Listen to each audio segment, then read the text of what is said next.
السلام علیکم dear viewers, آپ کے فیورٹ انفارمیٹو چینل حقائق ٹی وی سے آپ کی خدمت میں حاضر ہیں۔ ہمارا آج کا موضوع گفتگو بوڑھوں کی غذا ہے۔ یاد رکھیے، موت تو کسی بھی ایج میں، کسی بھی لمحے، کسی بھی ٹائم آ سکتی ہے، لیکن بوڑھوں کا معاملہ ایسے ہے کہ موت ہر وقت منہ زور گھوڑے کی طرح پیچھے لگی ہوئی ہوتی ہے۔ ہر وقت توبہ و استغفار کرتے رہنا چاہیے۔ اس عمر کی سب سے بڑی عبادت گناہوں سے بچنا ہے۔ گناہوں سے بچے رہے تو گویا اللہ تعالی جل جلالہ کی فرما برداری کی۔ اس کی فرما برداری کی تو سمجھیے کہ آپ کا بیڑا پار ہو گیا۔ اس عمر میں قوا و اعضاء جسمانی جواب دے چکے ہوتے ہیں، دانت نکل چکے ہوتے ہیں یا نکلنے کے قریب ہوتے ہیں۔ اول تو کچھ کھانے کو دل نہیں چاہتا، اور اگر کچھ کھا لیا جائے تو ہضم نہیں ہوتا۔ بڑی مشکل وقت ہوتا ہے، طبیعت چڑچڑی، عادتیں بچوں جیسی، حوصلہ پست ہو جاتا ہے، لیکن زندگی کی گاڑی کھینچنے کے لیے کچھ نہ کچھ کھانا تو بہت ضروری ہے۔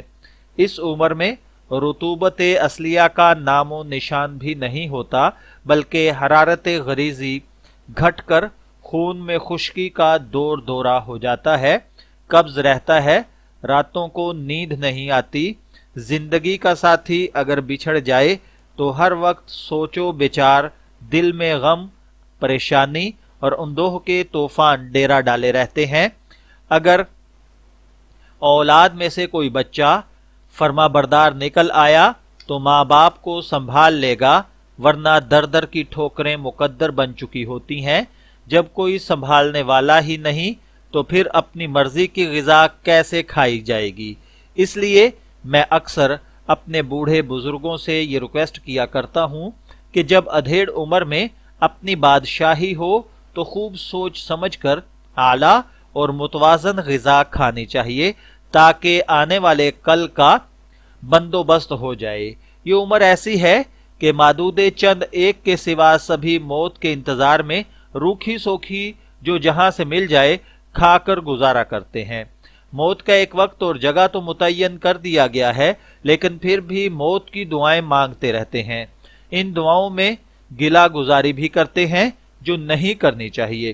بہت مجبوری کا وقت ہے کہ گھر والوں نے جو کچھ بھی کھانے کو دے دیا کھانا پڑتا ہے، بھلے وہ طبیعت کو اچھا لگے یا نہ لگے، کھانا تو ہے ہی، ورنہ بہوؤں کے کوسنے سننے پڑتے ہیں کہ بوڑھا مرتا بھی نہیں، قبر میں پاؤں ہے، لیکن نخرے کرتا ہے کہ میں یہ نہیں کھاتا، وہ نہیں کھاتا۔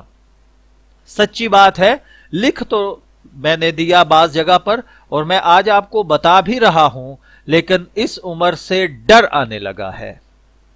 ابھی تک تو الحمدللہ سب کچھ ٹھیک ہے، لیکن نہ جانے کل کیا دیکھنا پڑے۔ اس کا ایک حل سمجھ میں آیا ہے کہ خدا نہ خواستہ ایسا وقت آ جائے، جو بھی کھانے کو دیا جائے اس میں سے جو ہضم ہونا متوقع ہو، اتنا اندازہ تو ہوتا ہی ہے کہ کیا ہضم ہوتا ہے اور کیا نہیں۔ ہاتھ کھینچ کر کھا لے، باقی جانوروں کی خوراک بنا دے، لیکن دیکھنے والوں کی نظر سے بچ کر۔ دیکھنے والوں کی نظریں بھی بہت تیز ہوتی ہیں۔ حضرات، یہ وہ عمر ہے جس میں شاید ہی کوئی بوڑھا کسی مرض کے چنگل سے بچا ہوا ہو۔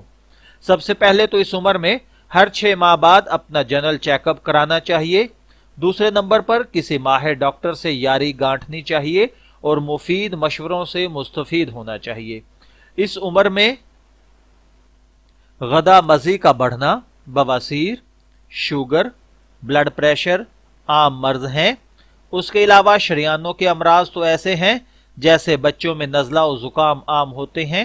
اس لیے ضروری ہے کہ کسی ماہر ڈاکٹر سے اپنی غذا تجویز کرائیں۔ اس کے علاوہ اگر سہولت موجود ہو تو گھر والوں سے مجوزہ غذا کے لیے درخواست کریں۔ اگر مل جائے تو آپ یقیناً خوش نصیب ہیں۔ اتنا کچھ ہونے کے باوجود بھی ایک صحت مند بوڑھے کے لیے غذا کا چارٹ ترتیب دے رہا ہوں۔ اس سے فائدہ حاصل ضرور کریں۔ اگر خدا نخواستہ آپ کو کوئی مرض لاحق ہے تو اپنے ڈاکٹر سے ضرور مشورہ کیجیے گا۔ اگر آپ صحت مند بوڑھے ہیں تو آپ کی غذا میں ناشتہ 1 سے 2 سلائس نمکین دلیا، اگر ہضم آپ کا صحیح ہو تو 1 چپاتی، 2 رس، کبھی کبھی فرنی، زیرہ سفید اور الائچی سفید کا قہوہ، سونف الائچی کا قہوہ۔ دوپہر کے کھانے میں کدو، ٹینڈے، گوشت، حلوہ کدو، مولی پالک، سلاد کے چند ٹکڑے، مکس سبزیاں، دال مونگ، 1 چپاتی کے ساتھ، اگر بھوک زیادہ ہو تو تھوڑا سا پھل۔ شام کے کھانے میں موسم کے مطابق کسی بھی پھل کا جوس، بند ڈبوں کا جوس نہیں پینا چاہیے کیونکہ یہ کیمیکل ہوتا ہے، اسے پینے کا کوئی فائدہ نہیں۔ دودھ پتی کا 1 درمیانہ کپ، اور پھر رات کا کھانا گول کر دینا ہی بہتر ہے کیونکہ اس عمر میں باقی جسم کے اعضاء ساتھ نہیں دیتے، ہضم بھی ایک حد تک ضعیف ہو چکا ہوتا ہے۔ اگر بھوک ہو تو دلیا کھائیں ورنہ کچھ نہ کھائیں۔ اور اگر کوئی صحت مند بزرگ نہیں ہے، خدا نخواستہ مریض ہے، تو ان کے لیے پہلے ہی میں عرض کر چکا ہوں کہ اپنی بیماری کے مطابق کسی ماہر ڈاکٹر سے اپنی غذا کا چارٹ ترتیب کرائیں، یہ بہت ضروری ہے۔ دل کے مریض چکنائی سے پرہیز کریں، صبح کی سیر حت الوسع ضرور کریں۔ کوئی ضروری نہیں کہ باہر جا کر ہی سیر کرنی ہے، مسجد نماز پڑھنے کے لیے جائیں، یہی بہترین سیر ہے۔ اگر مسجد نہیں جا سکتے تو گھر میں ہی ہر کھانے کے بعد 40 سے 50 قدم ضرور چل لیں، یہ نہایت ضروری ہے۔ گھر والوں سے محبت آمیز سلوک کریں، وہ بھی آپ کے ساتھ یہی رویہ روا رکھیں گے۔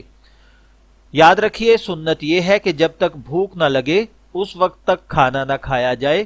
صرف کھانے کی خواہش پر کھا ڈالنا یا بھوک نہ ہونے کے باوجود لگے بندھے وقت پر لازماً کھانا مفید نہیں۔ بھوک کی تعریف میں امام غزالی رحمت اللہ علیہ فرماتے ہیں، بھوک کی علامت یہ ہے کہ اگر صرف روٹی ہی ہاتھ میں آ جائے تو رغبت سے کھانے لگ پڑے۔ اگر نفس صرف روٹی ہی طلب کرے یا روٹی کے ساتھ سالن کی حاجت ہو تو سمجھیں کہ ابھی بھوک خوب چمک کر نہیں لگی۔ میں دعا گو ہوں کہ اللہ تعالی ہمیں بڑھاپے کے امراض سے محفوظ رکھے، ایک صحت مند اور اچھی توانا زندگی عطا فرمائے۔ اجازت چاہیں گے، پھر ملیں گے کسی نئی انفارمیٹیو ویڈیو کے ساتھ، تب تک کے لیے اللہ حافظ۔